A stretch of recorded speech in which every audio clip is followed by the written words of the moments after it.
Just got this in the mail the other day. Going to give it a quick review. It's made by SkyRC. It's a 380 watt power supply running at 24 volt 16 amp.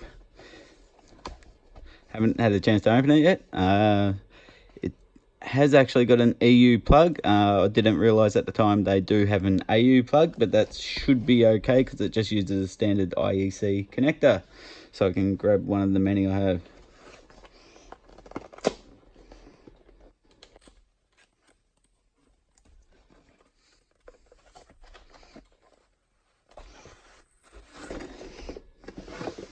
All looks pretty well packed. There was a little mark there I was a bit worried about, plus a bit of a bump there, but all looks pretty sturdy and packed.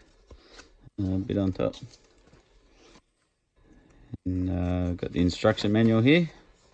So you can see it runs through LED indicator, which I believe changes green so when it's on, red when there's an overload or an error. So it does actually have overload protection in it, built into it. Cooling fan on one end, cooling fan on the other. I believe they only run at full power when it's maxed out. So when it's only drawing a little bit of current, it will actually be pretty quiet, hopefully. AC input and power switch. Let's have a look at it. So it's a bit smaller than what I thought it was, which is good. In the pictures you can't really get an idea of the size. It comes with this nice wrapper on it.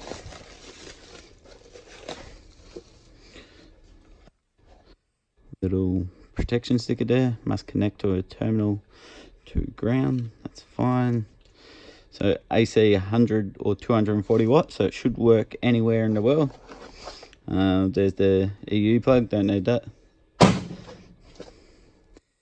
And there's the power supply. Okay, it's also got this bottle, look at it. So the output is an XT60 connector, female, and they give you a plug which isn't attached to anything, which isn't really much good. I'll get to that later. We can see there 100 to 240 watt, 5 amp max in draw, 24 volt DC on the output, maximum 16 amp. Indoor use only, obviously, because it's not sealed. I'll go get a power cord and see how it goes. So here we have an AU power cord, IEC on the other end. Got a whole box of them which I use for various stuff. Just plug that in, switch it on. Okay. No light on the power switch, but I do have a green light over here indicating that it is outputting. Just grab the multimeter, check what voltage we're getting.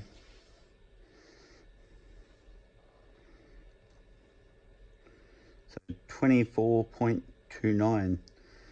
This multimeter is not the greatest one, but it is reasonably accurate, so we'll run with that. See if it drops with a load. I also ordered these at the same time. They're just a little XT60 extension lead. So one end to the other. Has a 12 gauge wire, which feels like silicone wire. Also has the genuine caps on there, the AMAS, which are really good. I really like them. They feel nice and sturdy, pretty well made. It's just a lot easier to buy them pre-made than make them yourself. Just went and grabbed a few batteries. They're currently at storage voltage, so we'll give them a charge up. Just wanted to run through a few bits of the other equipment I have. I've got the ISDT charger. This is just the Q6 Plus, so it's rated at 300 watts, which is why I got the 380 power supply, because anymore and it's just overkill. I've also got the Banggood BG8S, which is just brilliant for out in the field to test your batteries and see how they go. Been printing quite a bit. I'll probably share a bit in later videos. We've just got the little XT60 connectors with a nice little logo on there to indicate what voltage they're at. Also print storage in orange, full in green, and red in empty. So that's them. What I'll do now, I'll just go through, check that all the batteries are the same voltage so we can connect them up to the parallel charger, also ISDT. Big fan of this stuff. It's all pretty much packaged like an Apple product. You have everything so neat and tidy. The products are rock solid. This is all metal, and these little things, it just amazes me that they're a buck boost converter. Put any voltage you want into it. Obviously the higher the voltage you put in, the cooler they run, which is why I got a 24 volt power supply. But yeah, we'll see how it goes. So I'll just check that these are all the same voltage so we can put them in parallel.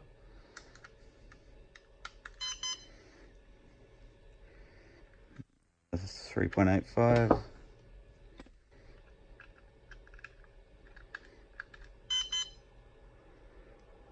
3.85.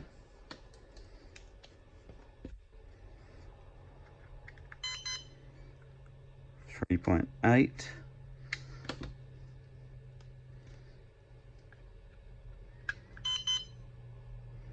3.8. So we've got a 0.05 volt difference there. That shouldn't upset anything too much. Plug these in. Get them charging.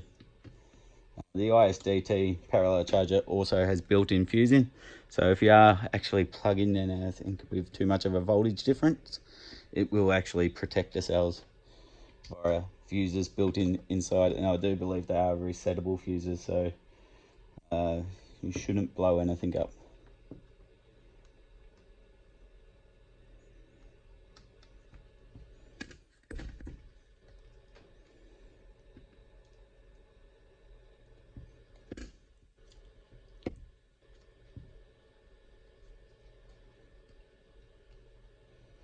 If you want to see more reviews on any of this other stuff, let me know. I'm just starting out, so we'll see how it goes.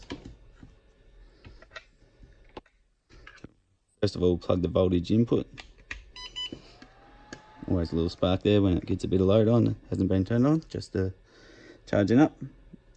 It's all good so far.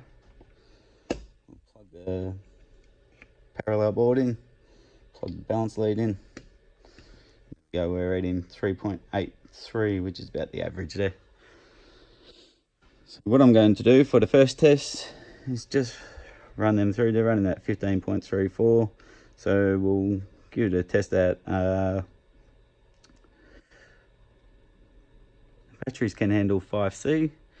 They're about 1300 batteries. Sort of swap and change between 1300 and 1500 for the 5-inch drones. Give it a charge. So 4S, that's correct. I do charge lithium ion batteries as well. On this charger it only goes up to 4.15 when you charge in lithium ion, but on lithium lipo you get 4.2 volts. So the current here, we'll just start it at 1C per cell, which is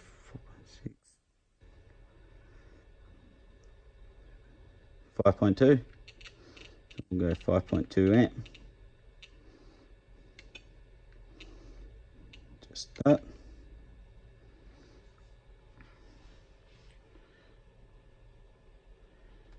So we can see the input there creeping up just as it's working out how much it can handle.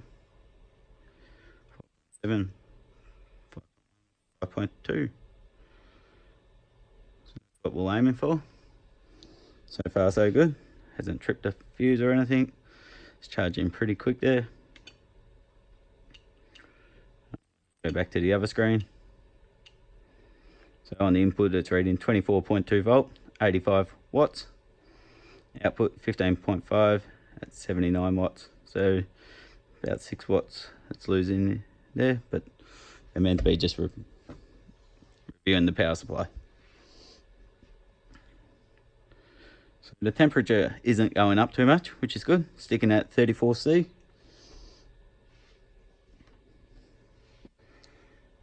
35. I do expect it to go up a bit because it is charging at 5.2 amp, which is pretty good. What I'll do is just grab the amp meter and just check how it's going.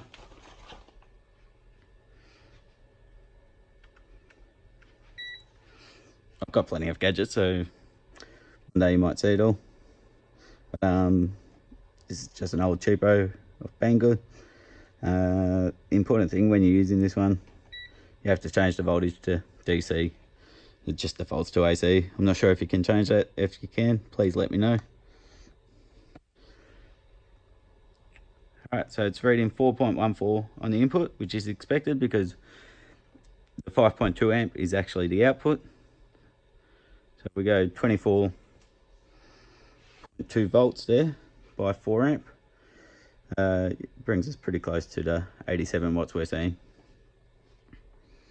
So what I'm going to do now is just bump it up, make sure it can handle it.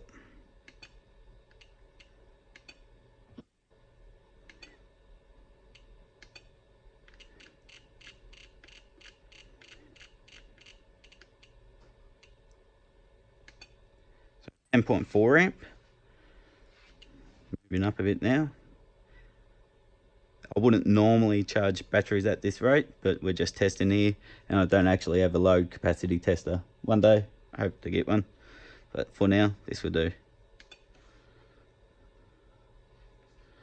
So there we go, we can see the current bumping up there. 2.4, 4.2, 5.2, 6.2. Just check the batteries. I'm feeling warm yet. So 9.8.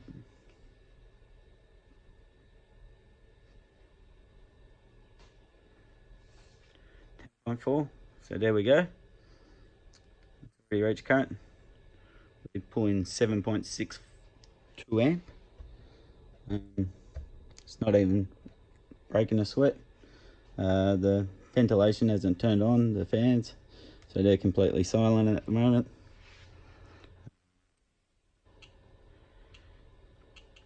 We can see there we're pulling in 178 watts. So I'm going to try and bump it up just to the maximum of the charger capacity.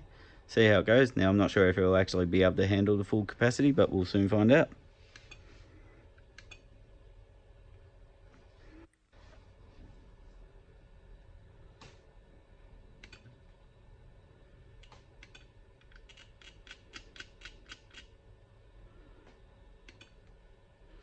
So 14 amp is the maximum I'm getting here on the ISDT. That's at 4S, so we'll just have to run with that. It's actually charging the 4 batteries there. Now you can see it gradually goes up. It doesn't want to hit the batteries all at once with that high current. But they're only getting 3.5 amp each. Still way beyond what I'd normally charge them. You can already see the batteries have gone up to 3.9 volt.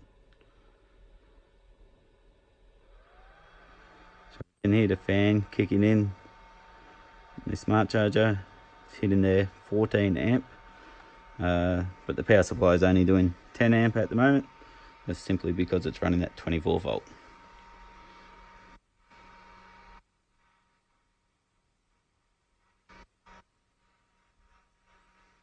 Feel a bit of heat just around the back here.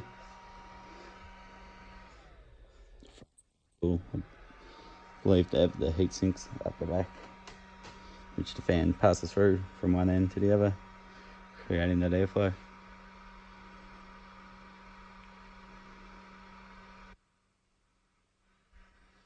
So that looks pretty good. Don't want to run it too long because I don't want to ruin the batteries. So hopefully I'll be able to do a proper review with a bit more load on it next time. But so far, thumbs up. It's a good product. Okay, I don't do this on every product, but I do like to see what's inside. So let's open it up. Looks like it's got a few screws there mounting something inside. What type? Torque screws. Just have to grab a torque set. Okay, so it's torque screw. Just grab the iFixit set. Great little tool set there. I was going to get the big one, but to be honest, unless you're fixing mobile phones. This one has everything you need.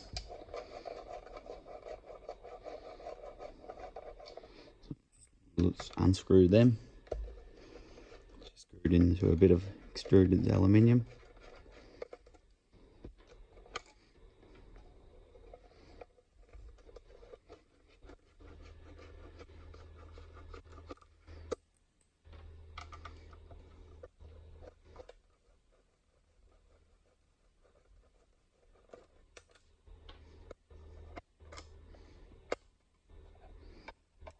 Okay.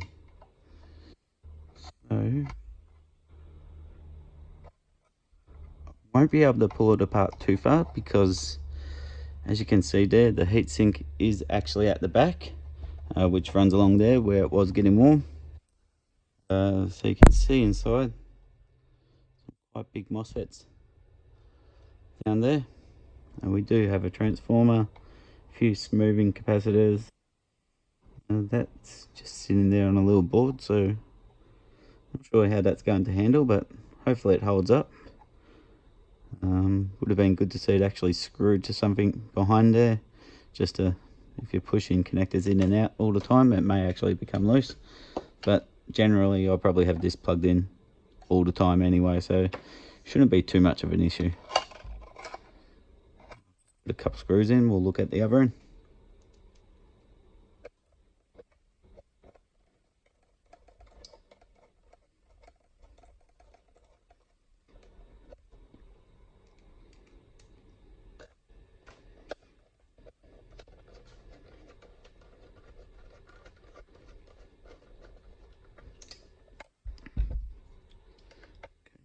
What have we got? 5 screws.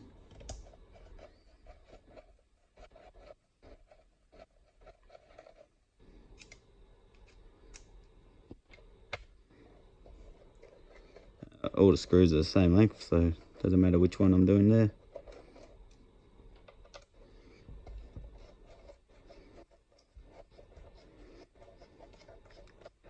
Should also mention it does have a few rubber feet there, so that's a good inclusion.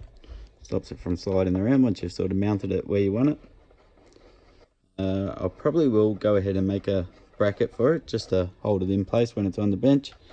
That way I can have everything lined up. Has a charging station. I don't have to worry about stuff moving. So what do we have?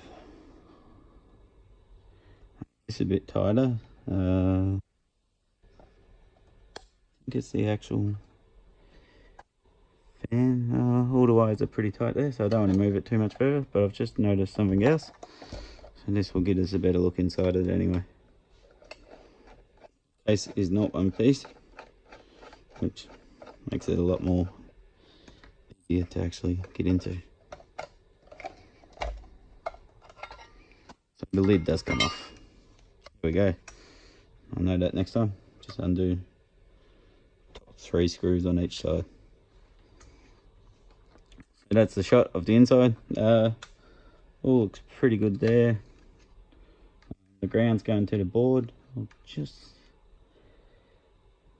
can't actually see any ground going to the, yep, there we do. So the ground's going to the body as well, so it's all earthed.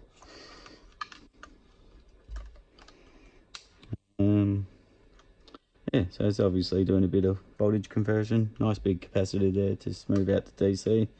It's obviously got a rectifier built in, so you can see the fan flow goes along there. That's a bit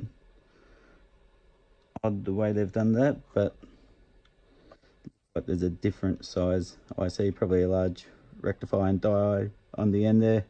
So they just tried to sandwich it in and use the whole heatsink as one board. So it is actually a heatsink against a heatsink. Would have liked to see a bit of a channel flow through there, but I guess the whole thing gets cooled this way. That there must be a temperature probe, I'm guessing. TP2, so yep, definitely temperature probe. That one just runs to the heatsink.